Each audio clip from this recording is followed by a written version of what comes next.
defeating the UP Fighting Maroon 76 to 64, and the Lady Bulldogs are now at 3-0. We have Coach Alex de Maunan, Pringle, Babuada, and Aloha Behan.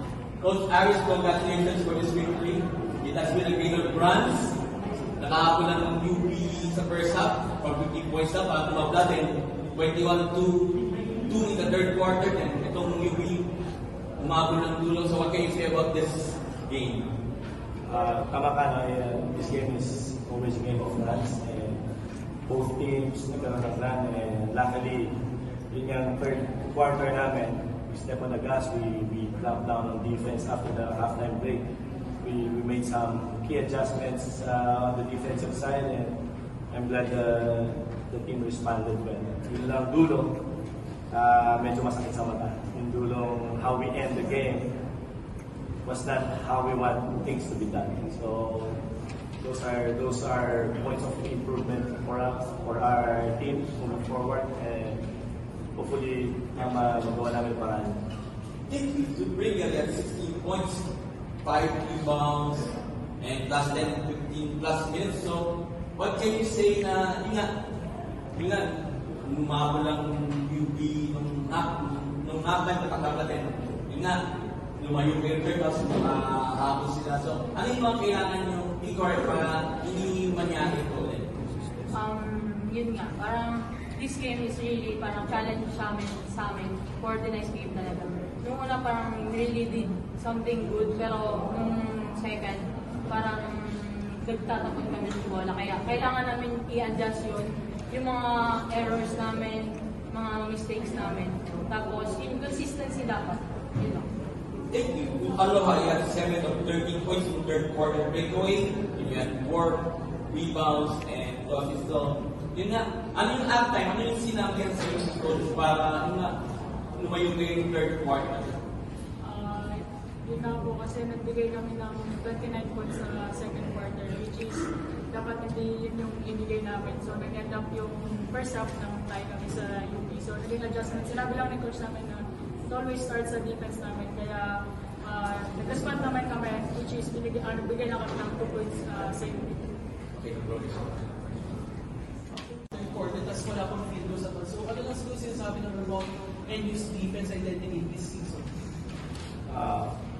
We just commend the team for coming out stronger in the second half, and they really bowed on that third quarter run.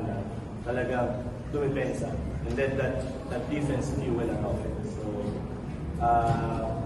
yung moments na yun, hopefully marami kaming ganun magawa moving forward sa tournament natin. And we cannot have games like this, we turn the ball over 31 times. That's 62 possible points for the opponents given by us.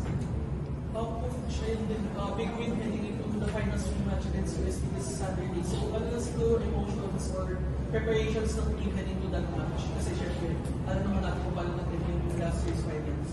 We never look at the past things already. We move forward, and we play USA in the next couple of days. We prepare for them, and no emotions. Just playing basketball, same basketball game that we played the right way, and we prepare for them. Hopefully, we could get another win on the weekend. So there's ano lang thoughts nyo on facing USD na yun na natalo kayo sa finals last season. Like, ano yung preparations and emotions heading to that? Yun nga po, sabi nga ni Coach na hindi namin tinitignan yung past namin. So, prepare lang po kami kung ano yung kailangan namin i-adjust, ano yung mga kailangan namin gawin pa para mag-improve kami sa game namin. Gawin na namin kung ano yung tamang basketball. Gawin po siya na gawin lang namin kung ano yung end basketball. For me naman, lahat ng mga natutunan namin this game, parang kailangan namin i-adjust talaga sa training namin, lahat ng mga kailangan namin gawin para pag-face namin sa USD, ma-adjust namin at saka makapaglaro kami ng maayos. What can you say about UP's performance? They don't have their FSA, and then nakatikit sila sa inyo nung first half. So what can you say about their effort?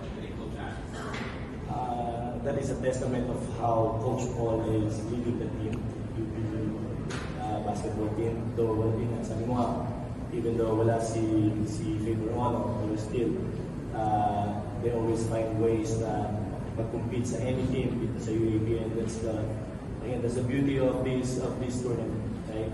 Magagaling yung coaches dito. Lahat ng coaches dito nagtatrabaho, lahat doing their homeworks, and yeah.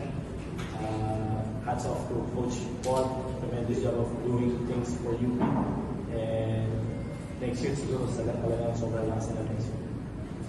Coach, ano yung siguro din na makaka-wins Coach Heidi sa Saturday? Again. Ano siguro pag makaka-wins Coach Heidi for years to be Saturday? Siyempre, may rivalry na within both of your schools. We just look at it as just like any other basketball game, no emotions, no nothing. Just plain and simple competition. Again, basketball to eh. Walang dapat isipin kundi kung paano ka mananalo, how you will represent your school and your team to the highest basketball.